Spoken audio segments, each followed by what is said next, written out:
Guys welcome to my S Y education formation channel में आपका स्वागत है गाइज। तो आज एमसीक्यूज लेकर के प्रेजेंट है जो यूपी टेट सी टेट और super TET UGC NET JRF से रिलेटेड बहुत ही महत्वपूर्ण है। जैसे एजुकेशन शिक्षा शास्त्र के एजुकेशन से रिलेटेड जो है स्टूडेंट हैं यूजीसी नेट के, तो उनके लिए भी बहुत मायने रखता है। निम्नलिखित में से कौन सी समस्या क्रियात्मक अनुसंधान के लिए जो है ज्यादा उपयुक्त नहीं है? तो परंपरागत विधि के ऊपर कंप्यूटर सहायतित अनुदेशन का प्रभाव है। नेक्स्ट है क्रियात्मक अनुसंधान का उद्देश्य कि विद्यालय कक्षा की शैक्षणिक कार्य प्रणाली में सुधार लाना होता है। क्रियात्मक अनुसंधान के संबंध में कौन सा कथन सही नहीं है कि स्थानीय स्तर पर रोजमर्रा की समस्या के समाधान के लिए क्रियात्मक अनुसंधान किया जाता है।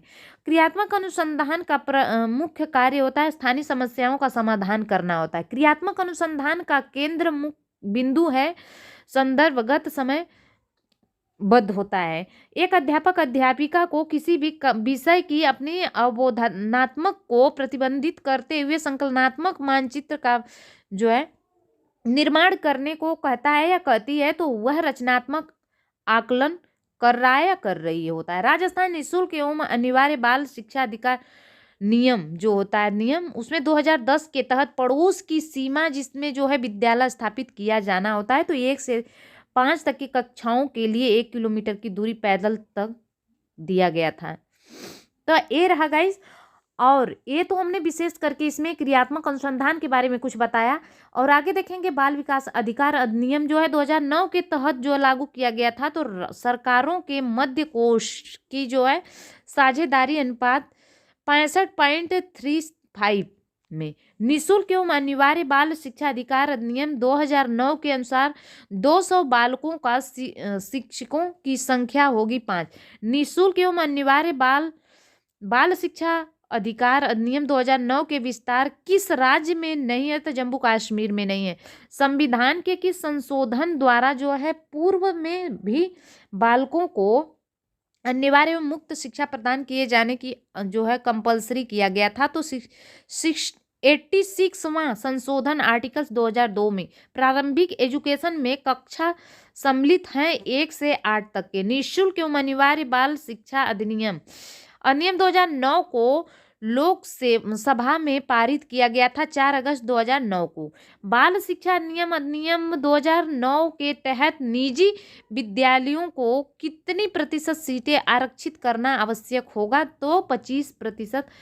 निःशुल्क और अनिवार्य बाल शिक्षा अधिकार अधिनियम 2009 के कौन से द्वारा इसमें धारा सरकार को नियम बनाने की शक्ति देती है? तो धारा 38 में। और रहा गाइस, आगे देखते हैं कि 25% आरक्षित सीटों पर 6 से 14 वर्ष के बच्चों के लिए फीस वसूलने पर निजी स्कूलों पर जुर्माना लगेगा।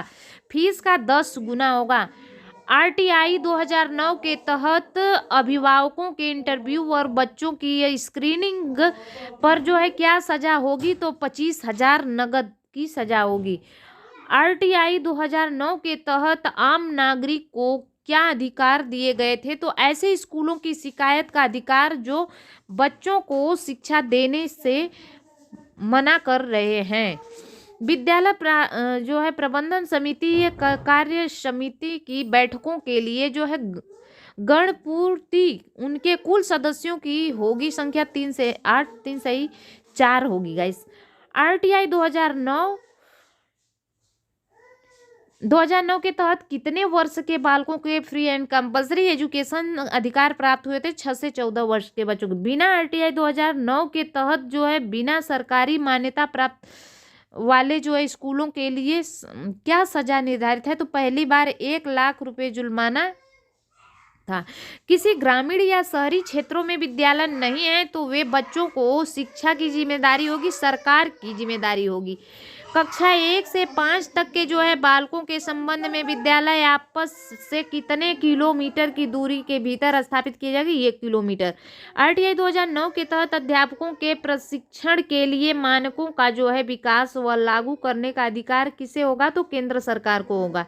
नवीनीकरण अनुसंधान योजना निर्माण हेतु राज्य सरकार के तकनीकी वह संसाधन कौन उपलब्ध कराएगा? तो केंद्र सरकार करवाएगा। कक्षा 6 से 8 तक के बालकों के संबंध में विद्यालय आसपास के में जो है कितने किलोमीटर की दूरी के भीतर स्थापित किए जाएं? तो 3 किलोमीटर की। RTI 2009 के तहत जो है सरकार के कर्तव्य है कि 6 से 14 वर्ष के प्रत्येक बालकों को फ्री एंड कंपलसरी एजुकेशन और प्राथमिक शिक्षा उपलब्ध कराना, आसपास में विद्यालय की उपलब्धता कराना, सरकार की धारा 4 में विनिष्टता विशेष प्रशिक्षण सुविधा उपलब्ध कराना। RTI के तहत जो है किस कक्षा के बालक को रोकाया निष्कासित नहीं किया जा सकता? तो 8 RTI 2009 के अनुसार विद्यालय में प्राप्त अनुदान का कितना प्रतिशत जो है निःशुल्क और अनिवार्य शिक्षा व्यय करेगा? 25%। RTI 2009 के अंतर्गत प्रवेश रोकने के निष्कासन से संबंधित प्रतिशोध है कि किसी भी बालक की एज का जो है साबित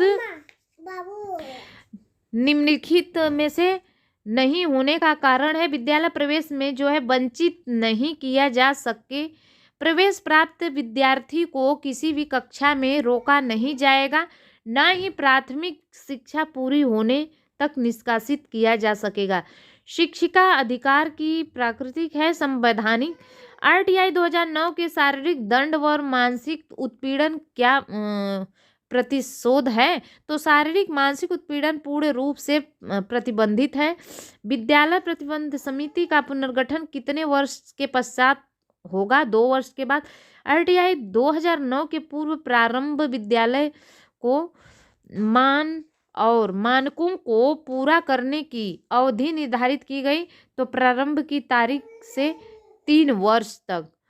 तो RTI 2009 के तहत गठित होने वाली विद्यालय प्रबंधकी समिति में के लिए क्या प्रावधान है? तो समिति में 3-4 सदस्य माता पिता या संरक्षक होंगे। समिति की 50% सदस्यता महिलाओं की होगी।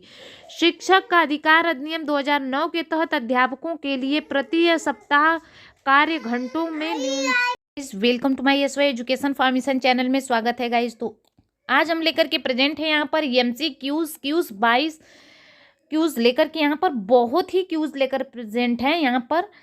तो 22वां नंबर सीरियल से क्यूज है। आप सीक्वेंस से मेरे क्यूज सारे देख सकते हैं, बट उसमें मैं सीरियल नंबर नहीं डालती हूँ, बस क्यूज देते जाती हूँ। तो यहाँ देखेंगे बहुत ही महत्वपूर्ण क्यूज हम लेकर के प्रेजेंट है। यूपी टेट, सी टेट के लिए, सुपर टेट, हर एग्जाम के लिए बहुत ही महत्वपूर्ण है। इससे क्वेश्चन पूछे ही जाते हैं, एक बार आपको इसे पूरा देखना चाहिए। निम्न में से कौन सी समस्या क्रियात्मक अनुसंधान, निम्न में से कौन सी जो है क्रियात्मक अनुसंधान के लिए उपयुक्त नहीं है? तो परंपरागत विधि के ऊपर कंप्यूटर सहायता अनुदेशक का प्रभाव। क्रियात्मक अनुसंधान का उद्देश्य विद्यालय तथा कक्षा की शैक्षणिक कार्य प्रणाली में सुधार लाना। क्रियात्मक अनुसंधान के संबंध में कौन सा जो कथन सही नहीं है? तो स्थानीय स्तर पर रोजमर्रा की समस्या के समाधान के लिए क्रियात्मक अनुसंधान किया जाता है।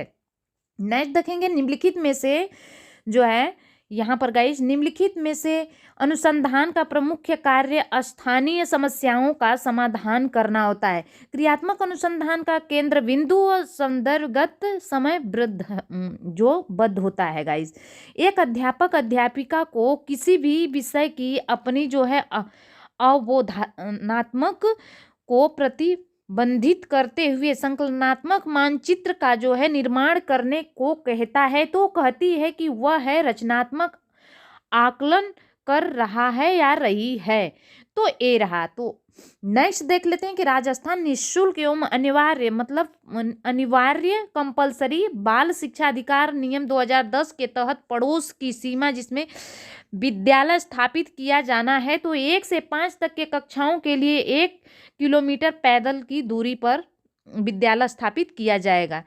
तो ये रहा हमारा। नेक्स्ट देखते हैं कि बाल शिक्षा अधिकार अधिनियम 2009 के अंतर्गत केंद्र और राज्य सरकारों के मध्य कोष का समझदारी अनुपात है, तो 65.35 है। ठीक, अब देखते हैं इसमें कि निःशुल्क एवं अनिवार्य बाल शिक्षा अधिनियम निम्नलिखित में से 2009 के अनुसार 200 बालकों पर शिक्षकों की जो संख्या होगी 5 होगी 5।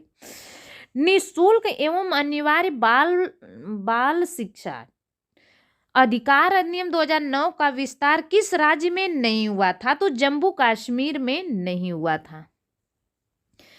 अब देखते हैं नेक्स्ट, इसमें है कि संविधान के किस संशोधन द्वारा जो है पूर्व में बालकों को अनिवार्य मुक्त शिक्षा एजुकेशन प्रदान किए जाने का जो है आवश्यक किया गया था, कंपलसरी किया गया था। तो 86वां संशोधन आर्टिकल्स में 2002 में किया गया था। प्रारंभिक